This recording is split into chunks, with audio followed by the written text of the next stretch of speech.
Hey guys, I'm a health visitor in England, and this mum has said that she's bought my sleep guide and it's a brilliant price for such valuable information, and thank you so much. I have reduced it to £5 at the moment because it's something I want to make affordable to parents, and we see a lot of these sleep consultants charge so much money. And I don't want to diss any of them, but you look at what qualifications they actually have. I'm NHS trained, I've got 9 years experience in the health visiting team. And I just want to make that information accessible to others.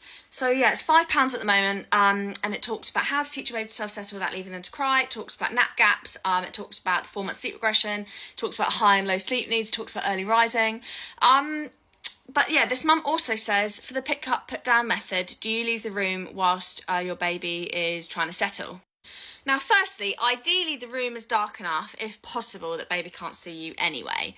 But that isn't always possible, and I understand that.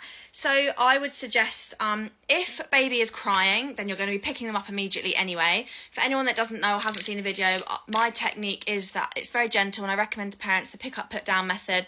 So if baby's crying, you pick them up. If they're not, you put them down. You do whatever you can to shush them, rock them, cuddle them, walk with them in the room until they stop crying, then you put them straight back down again. It works, it's brilliant. It takes a couple of days, but it does teach them to self-settle. I don't recommend this for babies under the age of 4 months. Yes, if they're not crying, you can leave the room and wait outside the door. If they're just kind of whining or talking to themselves, you don't need to be in the room. If they're crying, then yes, you are going to be there. So with my first, it took her, the first time I think took her 60 minutes to settle off after pick up, put down, and I would drop to the floor.